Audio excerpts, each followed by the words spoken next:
गोंदिया के दौरे से पूर्व कांग्रेस विधायक सहसराम कोरोटे 21 फरवरी को उप मुख्यमंत्री एकनाथ शिंदे की उपस्थिति में शिवसेना में शामिल होंगे। कोरोटे 2019 से 2024 तक दौरी आमगांव से विधायक रहे, लेकिन 2024 चुनाव में कांग्रेस ने उनका टिकट काट दिया। इससे नाराज होकर उन्होंने शिवसेना में जाने का फैसला किया और 21 फरवरी को शिव बंधन बांधेंगे।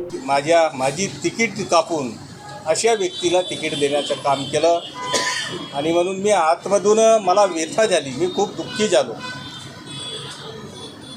आणि त्यामुळे मी एक निर्णय घेतला की आपण ज्या पक्षाची आपण धुरा सांभाळली, ज्या पक्षामध्ये हिरहिरीनं काम केलं, त्या पक्षाच्या त्या ठिकाणी काही नव्हता, त्या ठिकाणी त्या पक्षाला उभारी देण्याचं काम केलं, त्याच पक्षाने माझे तिकीट कापलं। त्यामुळे मला मी निश्चय केलं की महाराष्ट्रामध्ये 2022 ते 2023 पर्यंत जे महाराष्ट्राचे मुख्यमंत्री होते आदरणीय एकनाथराव शिंदे साहेब, त्यांनी संपूर्ण महाराष्ट्रासाठी एक अतुलनीय काम केलं।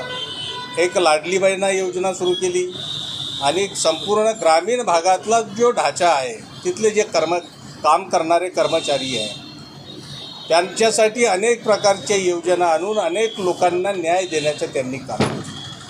सर्वसामान्य लोकांवर त्यांनी विश्वास टाकलं। सर्वसामान्य व्यक्ती हा पुढे गेला पाहिजे, महाराष्ट्रातल्या प्रत्येक व्यक्तीला मुख्य प्रवाहात आल्या पाहिजे, अशा प्रकारची ते मुख्यमंत्री असताना त्यांनी काम केलं।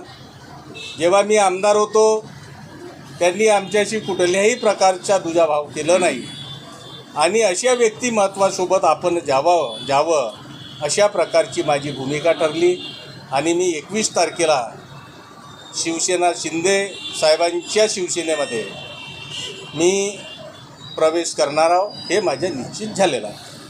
जवळपास किती कार्यकर्ता प्रवेश करणार आहात? आपल्याकडे जवळजवळ 10,000 लोक त्या कार्यक्रमाला उपस्थित राहतील आणि त्या ठिकाणी